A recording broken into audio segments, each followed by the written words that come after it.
राधे राधे। कैसे हैं आप लोग? ईश्वर कृपा से आप सब अच्छे होंगे। ईश्वर सब पे कृपा बनाए रखे, सबका कल्याण करें। आज हम बताने जा रहे हैं तुलसी जी का विवाह। तुलसी जी के विवाह के बारे में हम आपको बताने जा रहे हैं।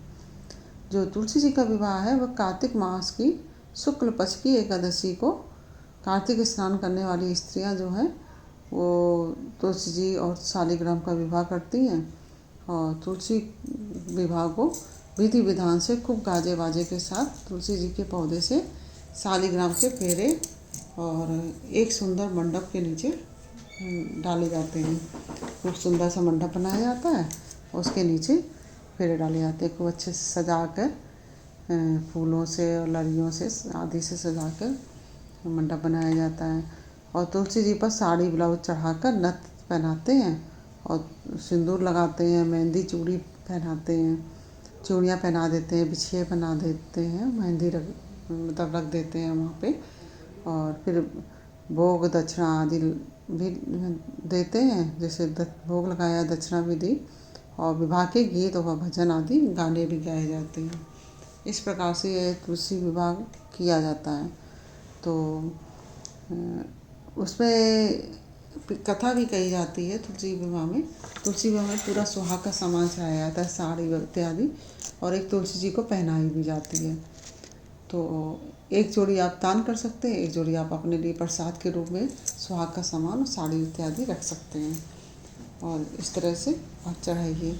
और पूड़ी बनाई जाती है, हलवा बनाया जाता है भोग के लिए, खीर बनाई जाती है। इस तरह से गट्टे हैं जो दिवाली में गट्टे होते हैं ना, बतासे हैं, ये सब चीज़ रख के भोग लगाया जाता है तुलसी जी का। और जो भी आप पकवान बनाना चाहें उन पकवानों को भी बनाया जाता है और खूब धूमधाम से किया जाता है। और इसके संबंध में, तुलसी विवाह के संबंध में एक कथा भी आती है। वह कथा इस प्रकार से है। प्राचीन काल में जलंधर नामक राक्षस ने चारों तरफ बड़ा आतंक मचा रखा था और वह बड़ा वीर और पराक्रमी था।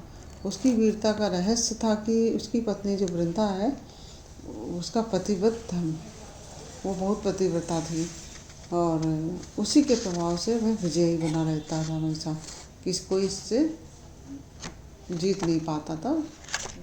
और जलंधर के उपद्रवों से सब देवगण आदि भगवान जो थे वह सब बहुत परेशान थे। तो एक बार देवगण सारे भगवान विष्णु के पास गए और रक्षा की गुहार लगाई भगवान विष्णु से। तो उनकी प्रार्थना सुनकर भगवान विष्णु ने वृंदा का प्रतिबद्ध धर्म भंग करने का निश्चय किया, क्योंकि जब तक वो उसका प्रतिबद्ध धर्म भंग ना होता वृंदा का, तब तक वो जलंधर से कोई जीत नहीं सकता था। तो सबकी रक्षा के लिए, संसार के कल्याण के लिए भगवान ने इस प्रकार से किया। इसीलिए उन्होंने जलंधर का रूप धरकर छल से वृंदा को स्पर्श कर लिया और वृंदा का पति जलंधर देवताओं से युद्ध करके उस समय युद्ध कर रहा था। जब ये भगवान विष्णु ने किया है तो वह जलंधर जो था वह देवताओं के पराक्रम से युद्ध कर रहा था। लेकिन वृंदा का सतीत्व नष्ट होते ही वह मारा गया। जैसे ही इधर भगवान विष्णु ने वृंदा को स्पर्श किया, वैसे ही वह उधर जलंधर को मार दिया गया और जलंधर का सिर उसके आंगन में आकर गिरा। जब वृंदा ने यह देखा कि मतलब उसका पति मारा गया है, तो वह क्रोधित होकर उसने जानना चाहा कि फिर जिसने उसे स्पर्श किया है कि वह कौन है, क्योंकि उसको क्रोध आ गया कि पहले तो सोचे थे उसका पति है, तो वह कौन है। सामने साक्षात विष्णु जी खड़े थे।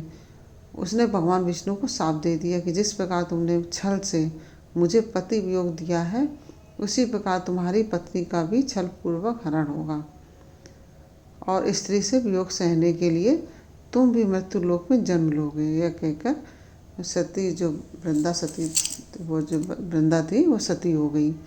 और वृंदा के शाप से प्रभु श्री राम, जब भगवान विष्णु ने राम अवतार लिया, तब भगवान राम अयोध्या में जन्म लिया भगवान ने, और उन्हें सीता का वियोग सहना पड़ा।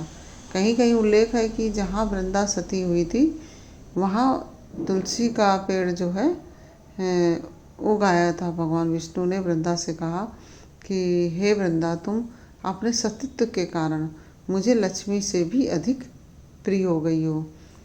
अब तुम तुलसी के रूप में सदा मेरे साथ रहोगी। भगवान विष्णु ने ये बात वृंदा से कही। जो भी मनुष्य है जो मेरे लिए शालिग्राम रूप में, जो शालिग्राम का रूप भगवान विष्णु का रूप है, उस रूप के साथ तुलसी का विवाह करेगा, उसे इस लोक और परलोक में यश प्राप्त होगा। इस प्रकार भगवान विष्णु ने उसको आशीर्वाद दिया। तो कहते हैं कि जिस घर में तुलसी जी होती हैं वहाँ यम के दूत, वहाँ जो यमदूत होते हैं वो भी असमय नहीं जा सकते। और गंगा एवं नर्मदा के जल में स्नान तथा तुलसी का पूजन बराबर माना जाता है।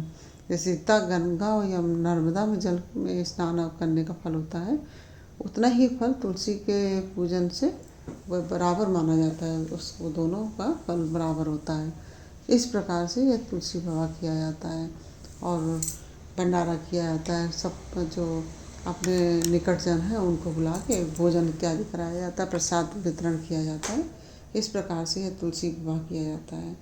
यह देवउठानी एकादशी को करते हैं सब लोग। और ये जो कार्तिक मास है इसी में ही किया जाता है तुलसी का विवाह। तो ये जानकारी आपको कैसी लगी? यदि अच्छी लगी हो तो वीडियो को लाइक शेयर अवश्य कर दीजिए। और अगर आपने हमारे चैनल को सब्सक्राइब नहीं किया तो प्लीज़ हमारे चैनल को सब्सक्राइब कर लीजिए। बेल आइकन बटन अवश्य दबा दीजिए, जिससे कि हमारे आने वाली सारे वीडियोस आपको प्राप्त हो सकें। फिर मिलते हैं आपसे अगले वीडियो में एक नई जानकारी, एक नई कहानी के साथ। तब तक के लिए राधे राधे।